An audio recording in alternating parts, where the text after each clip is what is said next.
A gente muda de assunto porque caos no Corpo de Bombeiros daqui de Sergipe. Ontem ocorreram 2 afogamentos no estado, um registrado em Estância e outro aqui em Aracaju, onde uma embarcação virou.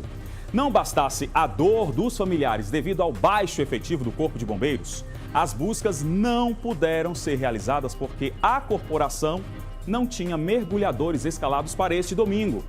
Para falar sobre este assunto, sobre esta denúncia, eu recebo aqui no estúdio o assessor jurídico da Associação Militar, Márlio Damasceno. Advogado, boa tarde, tudo bem? Boa tarde, Diego. Mediante essa situação, não existe um preparativo melhor ou maior? O que é que está vendo já que o efetivo diminuiu, digamos assim?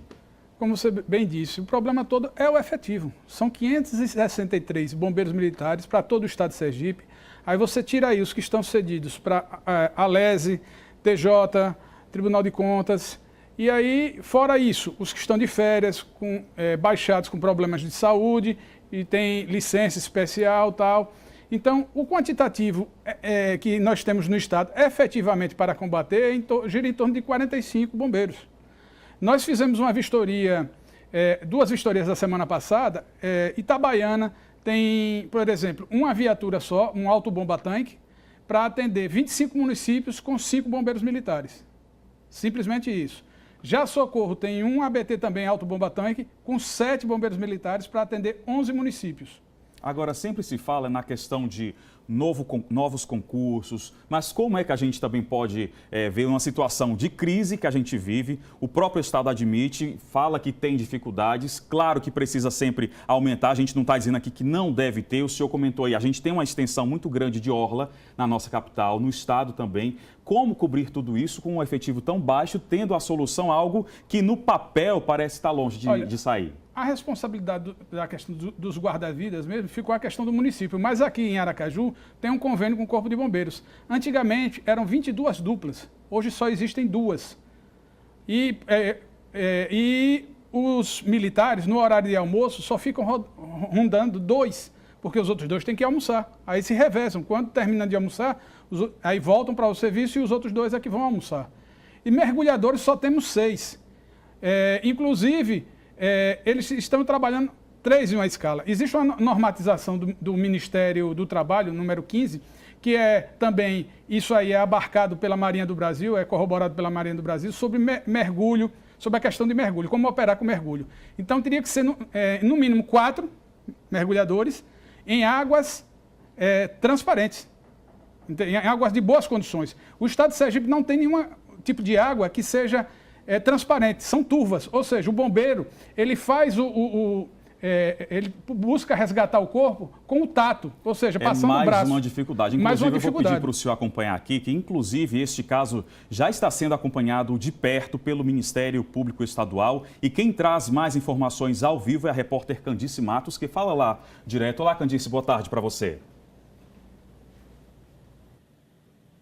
Boa tarde, Diego. Boa tarde a você que assiste ao Balanço Geral. Olha, aqui no Ministério Público, eu estou com a promotora Eusa Missano, ela que é da Promotoria do Consumidor e acompanha de perto essa situação do Corpo de Bombeiros. Não é de hoje que existe uma preocupação da promotoria em relação a isso. Inclusive, já foram marcadas 2 audiências. Houve um convite ao secretário de Segurança Pública do Estado, João Eloy, para que ele comparecesse para poder negociar essa situação do Corpo de Bombeiros e ele não compareceu em nenhum dos 2 compromissos.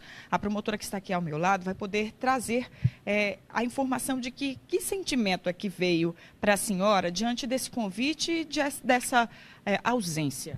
Bom, na verdade, nós temos realmente esse inquérito civil instaurado e não é somente o de Aracaju, nós também recebemos o da colega Cláudia Calmon, que é a promotora da área de defesa do consumidor da cidade de Itabaiana, também movimentando os mesmos procedimentos, ou seja, as mesmas denúncias que foram apresentadas em Aracaju, lá principalmente com relação ao DAT, que são aquelas fiscalizações para a liberação dos alvarás de funcionamento. E nesse inquérito, nós sempre fazemos isso, nós sempre designamos audiências extrajudiciais, não só para a instrução do inquérito, embora seja dispensável, mas para mantermos as tratativas indispensáveis, muitas vezes, para uma pacificação social. Muito melhor é que tenhamos realmente a pacificação social dessa situação, trabalhadas a várias mãos, né, em mesa de audiência, todos sentados à mesa para a mesma negociação. Mas, infelizmente, em algumas situações não é possível, né, o Ministério Público realmente entende como uma negativa, né, da formalização de TAC, que é um ajustamento de conduta para a solução do problema.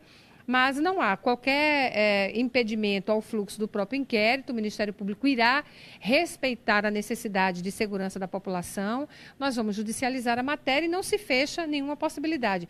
Esse TAC poderá ser firmado no curso do procedimento sem nenhum problema. Não há outra saída, a não ser judicializar. E com a intenção de quê, doutora Ilza? Porque se existe a possibilidade de um concurso público, esses aprovados, eles só vão estar efetivamente no dia a dia da corporação daqui a mais ou menos um ano. Até lá, como resolver esse problema? É essa a preocupação do Ministério Público? É essa a preocupação do Ministério Público. Nós sabemos que o Poder Judiciário tem sido muito sensível a essas causas sociais da população. O Ministério Público irá realmente solicitar a realização do concurso público, mas nesse ínter vai haver um hiato, né, com relação à própria corporação. Nós não podemos passar mais um ano com a situação que se encontra. Então, o Ministério Público está tentando buscar viabilizar alternativas, né, para, ou seja, através de pagamento de extraordinárias, para que outros bombeiros militares eles façam parte da escala, para que não haja problemas graves como esse que ocorreu nesse final de semana e já foi propagado, inclusive, pela imprensa local, de você ter um sinistro, um afogamento e você não ter bombeiro, né, militar suficiente para poder fazer a busca desses corpos. Então, infelizmente, são situações sérias, gravíssimas, né, e que impactam na segurança dos nossos consumidores e dos cidadãos sergipanos. Doutora Ilza, eu queria agradecer a sua participação. Nós estivemos na Secretaria de Segurança Pública do Estado para poder falar com o secretário João Eloy sobre esse problema. Ele disse que estaria se reunindo ainda hoje com o comandante do Corpo de Bombeiros para tentar ver alguma solução paliativa para esse caso, mas que iria entrar em contato com o Ministério Público. Até agora não houve esse contato e a gente continua a acompanhar toda essa movimentação em relação a esse problema tão grave. Diego, segue com você no estúdio. Obrigado, Candice, pelas suas informações e também pela participação da promotora Eusa Missano. Eu continuo aqui no estúdio com o Márlio Damasceno, representando a MESE, que também contribui para o Ministério Público, mas o senhor estava me falando que, inclusive, existe a informação de que o próprio efetivo diminua. Exato, porque entre esses 6 mergulhadores, que tem 2 equipes de 3, um desses passou no concurso de oficial no Distrito Federal, no Corpo de Bombeiros do Distrito Federal.